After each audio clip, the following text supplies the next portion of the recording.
Movie की शुरुआत होती है एक बड़े शहर में। सैम नाम का एक लड़का अपनी रोजमर्रा की जिंदगी जी रहा था। वह एक स्टोर में काम करता था और उस दिन कुछ सामान की डिलीवरी देने जा रहा था। उस दिन उसकी शादी की सालगिरह थी और स्टोर में काम करने वाली बेला नाम की लड़की उसकी अच्छी दोस्त थी। जब सैम ने बेला को अपनी सालगिरह के बारे में बताया तो उसने उसे बधाई दी, लेकिन स्टोर का मालिक छिपकर बेला को देख रहा था। वह बेला को पेलने की ख्वाहिश रखता था, मगर बेला उसकी ओर ध्यान तक नहीं देती थी। थोड़ी देर बाद सैम अपने घर के लिए रवाना हुआ। जैसे ही वह घर पहुंचा, उसकी नजर जेसी के पर्स पर पड़ी। पर्स देखकर उसे समझ आ गया कि जेसी घर आ चुकी है। उसने तुरंत उसे फोन किया और फोन की आवाज ऊपर के कमरे से आने लगी। शक होने पर सैम ऊपर गया और जो उसने देखा उससे उसकी दुनिया हिल गई। उसकी पत्नी जेसी किसी और आदमी के साथ टपाटप कर रही थी। यह देखकर उसका दिमाग खराब हो गया। गुस्से और सदमे से भरा सैम तुरंत नीचे गया और अपनी गन उठा ली। अब उसे पूरा यकीन हो चुका था कि उसकी बीवी उसे धोखा दे रही थी, लेकिन उसने तुरंत कुछ नहीं किया, बल्कि थोड़ी देर तक सोचता रहा। फिर वह चुपचाप वापस उसी कमरे में चला गया। वहां उसकी पत्नी किसी और के साथ रासलीला मना रही थी और सैम को देख उसकी दुनिया हिल गई। जब जेसी की नजर उस पर पड़ी तो वह घबराकर अलग हट गई। वह आदमी भी डर गया क्योंकि सैम के हाथ में गन थी। सैम के दिल को गहरा धक्का लगा था। उसने सबसे पहले उस आदमी से उसका नाम पूछा। उसने बताया कि उसका नाम मैसी है। फिर सैम ने उससे उसके परिवार के बारे में पूछा। मैसी ने बताया कि उसके एक बेटा और एक बेटी है। यह सुनकर सैम ने अपनी शादी की अंगूठी उतार दी, क्योंकि अब उसे एहसास हो चुका था कि जेसी ने उसका विश्वास तोड़ दिया है। सैम ने मैसी के कपड़ों से उसका पर्स निकाला और उसे ध्यान से देखने लगा। पर्स में कई प्रीमियम कार्ड थे,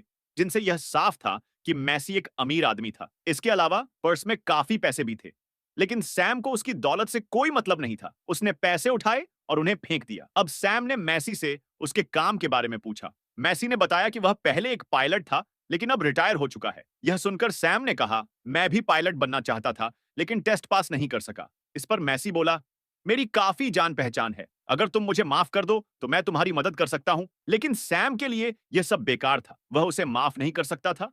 उधर स्टोर का मालिक बेला के पास आया और सैम के बारे में पूछने लगा। बेला ने बताया कि वह लंच करने के लिए घर गया है। मालिक ने उसे आदेश दिया, जैसे ही सैम वापस आए उसे मेरे पास भेज देना। वहीं दूसरी तरफ मैसी बार बार सैम को पैसे देने की पेशकश कर रहा था, लेकिन सैम को पैसों की कोई जरूरत नहीं थी। वह तो बस बदला लेना चाहता था। तभी सैम के फोन पर बेला की कॉल आई। बेला ने उसे स्टोर पर लौटने को कहा, लेकिन सैम ने झूठ बोल दिया। मेरी तबीयत खराब है, इसलिए आज मैं स्टोर नहीं आ सकता। इतना कहकर उसने फोन काट दिया।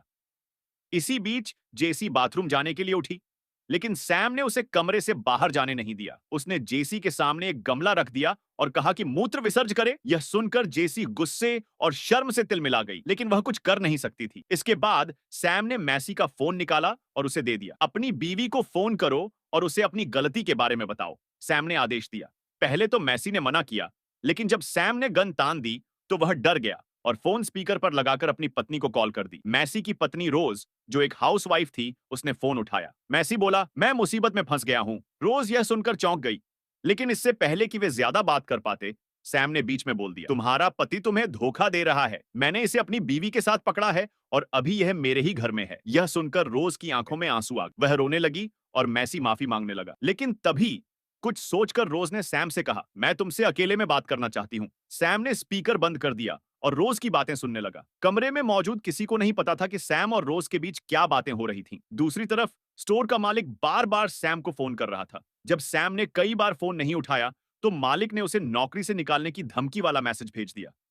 उधर रोज भी सैम के घर पहुंच गई। मैसी उसके सामने गिड़गिड़ाने लगा, लेकिन रोज ने उसकी एक न सुनी। वह माफी नहीं मांग रही थी, बल्कि कुछ और करने लगी। उसने धीरे धीरे अपने कपड़े उतारने शुरू कर दिए। असल में सैम और रोज के बीच यह तय हो चुका था कि वे भी जेसी और मैसी के सामने घपाघप करेंगे, जो उन्होंने उनके साथ किया। उन्हें भी वही दर्द महसूस कराना था जो उन्होंने झेला था। रोज को सैम के साथ देखकर मैसी बुरी तरह टूट गया। वह अब समझ चुका था कि धोखे का बदला धोखे से ही लिया जाएगा। सैम का पानी निकालने के बाद रोज चुपचाप वहां से चली जाती है, ताकि सैम और मैसी अकेले बात कर सकें। रोज के जाते ही जेसी सैम को समझाने लगती है कि उसे ऐसा नहीं करना चाहिए। वह कहती है, अगर तुम्हें हमें नुकसान पहुंचाना ही है तो अभी कर लो। सैम और रोज के कारनामे से मैसी नाराज हो चुका था। इसी बीच सैम जेसी से कहता है, तुम मैसी को खत्म कर दो। हम पुलिस से कह देंगे कि वह तुम्हारी गुफा लूटने आया था और अपनी सुरक्षा के लिए तुमने ऐसा किया। सैम की यह बात सुनकर जेसी दंग रह जाती है। इस बीच मैसी उसे समझाने की कोशिश करता है कि सैम पर भरोसा करना खतरे से खाली नहीं है, लेकिन जेसी उसकी कोई बात सुनने को तैयार नहीं होती। जैसे ही वह गन चलाती है तो वह खाली निकलती है। असल में सैम सिर्फ यह साबित करना चाहता था कि जेसी मैसी के लिए खतरा नहीं है। अब सैम और ज्यादा वक्त जाया नहीं करना चाहता था।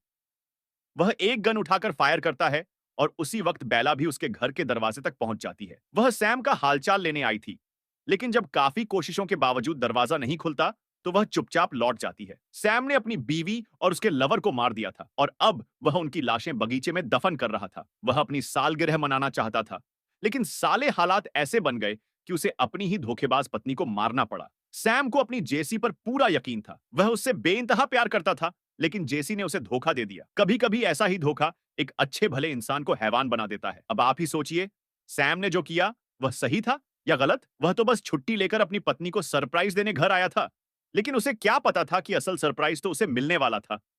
इसी के साथ इस मूवी का अंत होता है। हमारी वीडियो देखने के लिए आपका बहुत-बहुत धन्यवाद। अगर आपको ऐसी ही फिल्में पसंद हैं, तो कृपया हमारे चैनल एस वाई रोमान को सब्सक्राइब जरूर करें। धन्यवाद।